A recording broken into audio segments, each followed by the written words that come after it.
सर्व पालकांना आणि विद्यार्थ्यांना माझा नमस्कार. मी खेडकर मॅडम आपल्या सर्वांचे फिनिक्स कोचिंग क्लासेसमध्ये मनापासून स्वागत करते. विद्यार्थ्यांनो, आज आपण इयत्ता 4थी स्कॉलरशिप मधील गणित या विषयातील सम व विषम संख्या यावर आधारित जो स्वाध्याय आहे तो आज आपण सोडवणार आहोत. विद्यार्थ्यांनो, हा व्हिडिओ शेवटपर्यंत नक्की पहा, कारण प्रत्येक प्रश्नाचं स्पष्टीकरण मी तुम्हाला सांगणार आहे. ह्या स्वाध्यायामध्ये 1 ते 10 प्रश्न आहेत. तर आता आपण स्वाध्याय सोडवण्यासाठी सुरुवात करूयात. पहा, पहिला प्रश्न असा आहे, 1 ते 100 या संख्यामध्ये 3 अंकी विषम संख्या किती आहेत असं आपल्याला इथे विचारलेलं आहे. तर पहा विद्यार्थ्यांनो, 1 ते 100 या संख्यामध्ये 1 अंकी आणि 2 अंकी संख्येचा समावेश होतो. 3 अंकी संख्या 100 पासून पुढे सुरू होतात. त्यामुळे 1 ते 100 या संख्यामध्ये एकही 3 अंकी विषम संख्या नाही. विद्यार्थ्यांनो पहा, 1 ते 100 या संख्यामध्ये 1 अंकी आणि 2 अंकी संख्यांचा समावेश होतो आणि 3 अंकी संख्या 100 पासून काय होतात, पुढे सुरू होतात. त्यामुळे 1 ते 100 या संख्यामध्ये एकही 3 अंकी विषम संख्या नाही. त्यामुळे प्रश्न क्रमांक 1 चे उत्तर पर्याय क्रमांक 4 म्हणजेच 0 असं आहे. म्हणजे इथे आपण 4 ला गोल करून घेऊयात. त्यानंतर दुसरा प्रश्न आहे, पुढील पैकी 3 अंकी सर्वात मोठी समसंख्या कोणती आहे असा आपल्याला प्रश्न विचारलेला आहे. तर विद्यार्थ्यांनो पहा, 3 अंकी संख्या 100 पासून 999 पर्यंत आहेत. यापैकी सर्वात मोठी संख्या जी आहे ती आहे 999, जी काय आहे, विषम संख्या आहे. आणि या ठिकाणी आपल्याला समसंख्या विचारलेली आहे. म्हणजेच 999च्या आधीची सर्वात मोठी जी समसंख्या आहे ती आहे 998. तर पहा विद्यार्थ्यांनो, पुन्हा एकदा मी तुम्हाला याचं स्पष्टीकरण सांगते. 3 अंकी संख्या ज्या आहेत त्या 100 पासून 999 पर्यंत आहेत. यापैकी सर्वात मोठी जी संख्या आहे ती आहे 999, पण ती विषम संख्या आहे. इथे आपल्याला समसंख्या विचारलेली आहे. म्हणजेच 999च्या आधीची सर्वात मोठी समसंख्या 998. म्हणजेच प्रश्न क्रमांक 2 चे उत्तर पर्याय क्रमांक 2 आहे. त्याला आपण गोल करून घेणार आहोत. पहा, या ठिकाणी मी गोल करत आहे. त्यानंतर तिसरा प्रश्न पहा, 56 या संख्येच्या आधी क्रमाने येणारी 6वी समसंख्या कोणती असं आपल्याला विचारलेलं आहे. 56च्या आधीच्या ज्या समसंख्या आहेत त्या पहा, 54, 52, 50, 48, 46 आणि 44. इथे 6वी जी समसंख्या आहे ती पर्याय क्रमांक 1 म्हणजेच 44 आहे. म्हणजे प्रश्न क्रमांक 3 चे उत्तर पर्याय क्रमांक 1 आहे. त्याला आपण गोल करून घेऊया. समजतंय ना विद्यार्थ्यांनो? तर पहा, पुढील चौथा प्रश्न, 1, 0, 3, 4, 5 हे अंक एकदाच वापरून तयार होणारी सर्वात लहान समसंख्या कोणती असं आपल्याला विचारलेलं आहे. तर पहा विद्यार्थ्यांनो, इथे आपल्याला 5 अंक दिलेले आहेत, पण 0 पासून सुरुवात करून आपण कोणतीही संख्या तयार करू शकत नाही. त्यामुळे इथे आता पहा, आपल्याला कोणती विचारलेली आहे, समसंख्या विचारलेली आहे, पण लहान विचारलेली आहे. इथे पर्याय क्रमांक 1 मध्ये समसंख्या नाहीये, पर्याय क्रमांक 4 देखील नाहीये. 2 आणि 3 मध्ये पहा लहान विचारलेली आहे.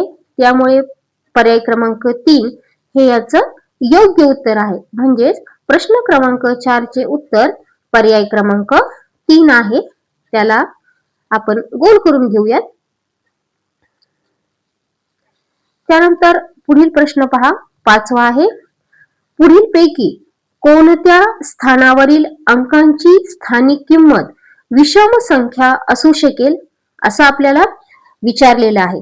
तर विद्यार्थ्यांनो पहा, स्थानिक किंमत एकक स्थान वगळता इतर कोणत्याही स्थानी म्हणजेच दशक, शतक, हजार या स्थानी नेहमी काय असते? 10च्या पटीत असते, जी नेहमी समसंख्या असते. आणि एकक स्थानावरील अंकांची स्थानिक किंमत 1, 3, 5, 7 किंवा 9 असू शकते, जी काय आहे? विषम संख्या आहेत, आता ज्या आपण पाहिलेल्या आहेत त्या. त्यामुळे प्रश्न क्रमांक 5 चे उत्तर पर्याय क्रमांक 4 म्हणजेच एकक स्थानावरील अंकांची स्थानिक किंमत विषम संख्या असू शकेल. प्रश्न क्रमांक 5 चे उत्तर पर्याय क्रमांक 4 आहे. त्याला इथे मी गोल करून घेत आहे. नंतर 6वा प्रश्न पहा, जर एक विषम संख्या म असेल तर तिच्या लगतची पुढची विषम संख्या कोणती असेल? तर विद्यार्थ्यांनो पहा, म ही एक विषम संख्या आहे आणि एका विषम संख्येमध्ये जर आपण 2 मिळवले तर आपल्याला पुढील विषम संख्या मिळते. म्हणजेच 6 या प्रश्नाचं उत्तर पर्याय क्रमांक 3 आहे, म्हणजेच म अधिक 2. म्हणून इथे आपण 6 या प्रश्नाच्या पर्याय क्रमांक 3 ला काय करणार आहोत? गोल करणार आहोत.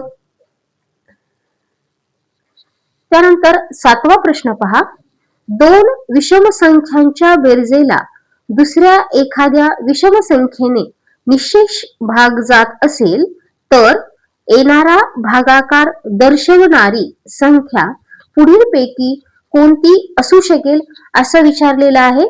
तर विद्यार्थ्यांनो पहा, 2 विषम संख्यांची बेरीज नेहमी काय असते? समसंख्या असते. उदाहरणार्थ पहा, 3 अधिक 5 ह्या दोन्ही विषम संख्या आहेत. आपण जर यांची बेरीज केली म्हणजेच 3 अधिक 5 बरोबर बेरीज काय येते? उत्तर बेरजेचं 8 येतं. म्हणजेच 8 ही काय आहे? समसंख्या आहे. म्हणजेच समसंख्येला विषम संख्येने भागल्यास भागाकार सम किंवा विषम संख्या असू शकतो. उदाहरणार्थ पहा, 8 भागिले 1 केलं तर भागाकार आपला काय येतो? 8 येतो. म्हणून दिलेल्या इथे पहा, आपल्याला जे 4 पर्याय दिलेले आहेत त्यामध्ये पर्याय क्रमांक 4 12 ही काय आहे? एकमेव समसंख्या आहे. म्हणजेच प्रश्न क्रमांक 7 चे उत्तर पर्याय क्रमांक 4 आहे. म्हणून आपण इथे पर्याय क्रमांक 4 जो आहे त्याला गोल करून घेऊयात. पहा, 7व्या प्रश्नाचं स्पष्टीकरण मी तुम्हाला परत एकदा सांगते. 2 विषम संख्यांची बेरीज नेहमी काय असते? समसंख्या असते. उदाहरणार्थ 3 अधिक 5 बरोबर 8, म्हणजे 3 ही विषम संख्या आहे, 5 ही विषम संख्या आहे. पण आपण जर यांची बेरीज केली तर ती बेरीज काय येते? 8. म्हणजेच समसंख्येला विषम संख्येने भागल्यास भागाकार आपला सम किंवा विषम संख्या असू शकतो. उदाहरणार्थ 8 भागिले 1 म्हणजेच भागाकार आपला 8 आलेला आहे. म्हणून इथे पर्याय क्रमांक जो 4 आहे तो म्हणजे 12 हे या ठिकाणी याचं उत्तर आहे. त्याला आपण गोल केलेलं आहे. त्यानंतर 8वा प्रश्न पहा, पुढीलपैकी कोणते विधान सत्य आहे असं आपल्याला विचारलेलं आहे. आपण 4ही पर्याय वाचून घेऊयात. पहा, पर्याय 1, 2 विषम संख्यांचा गुणाकार विषम संख्या असतो. पर्याय क्रमांक 2, 2 विषम संख्यांची बेरीज विषम संख्या असते. पर्याय क्रमांक 3, 2 क्रमवार संख्यांची बेरीज समसंख्या असते. आणि पर्याय क्रमांक 4, 1 विषम संख्या व 1 समसंख्या यांचा गुणाकार विषम संख्या असतो. तर या ठिकाणी पहा विद्यार्थ्यांनो, पर्याय क्रमांक 1 आहे ते काय आहे? सत्य विधान आहे. म्हणजेच 2 विषम संख्यांचा गुणाकार विषम संख्याच असतो. उदाहरणार्थ 3 गुणिले 5 यांचा जर आपण गुणाकार केला तर गुणाकार काय येतो? 15. म्हणजेच 2 विषम संख्यांचा गुणाकार विषम संख्याच असतो. हे विधान सत्य आहे. म्हणून आपण पर्याय क्रमांक 1 ला गोल करूया. 8व्या प्रश्नाचं उत्तर पर्याय क्रमांक 1 आहे. त्यानंतर 9वा प्रश्न पहा, 5 क्रमवार समसंख्यांची बेरीज पुढीलपैकी कोणती असेल असं आपल्याला विचारलेलं आहे. पहा, 5 क्रमवार समसंख्यांची सरासरी ही काय असते विद्यार्थ्यांनो? मधली संख्या असते, बरोबर की नाही? 5 क्रमवार संख्या दिलेल्या आहेत, त्यापैकी जी मधली संख्या असेल म्हणजे साईडच्या दोन्ही सोडून द्यायच्या आणि मध्ये जी असते ती काय असते? 3 नंबरची संख्या असते, तिला आपण मधली संख्या असे म्हणतो, म्हणजेच तिसरी संख्या असते. जर आपल्याला मग सरासरीचं सूत्र आपण जर तयार केलं, पहा मी याच्यावरती एक शॉर्ट व्हिडिओ बनवलेला आहे, तो नक्की तुम्ही पहा. तो मी प्रश्न पाढ्यांवरती शॉर्ट व्हिडिओ तयार केलेला आहे, त्याचं उत्तर पहा. तुम्हाला इथे त्याचं स्पष्टीकरण नक्की तुमच्या उपयोगी येईल. म्हणजे आपण जर याचं सूत्र तयार केलं तर बेरीज बरोबर सरासरी गुणिले एकूण संख्या, म्हणजेच 5 क्रमवार समसंख्यांची सरासरी ही काय असते? मधली संख्या, म्हणजेच तिसऱ्या संख्येच्या किती असते? 5 पट असते. म्हणजेच प्रश्न क्रमांक 9 चे उत्तर इथे पर्याय क्रमांक 3 आहे. विद्यार्थ्यांनो, ह्या प्रश्नासाठी तुम्ही मी काल एक शॉर्ट व्हिडिओ टाकलेला आहे, तो नक्की पहा, म्हणजे तुम्हाला अजून जास्त समजेल. इथे आपण पर्याय क्रमांक 3 ला गोल करून घेऊयात. त्यानंतर शेवटचा आणि 10वा प्रश्न आहे. प्रश्न क्रमांक 10.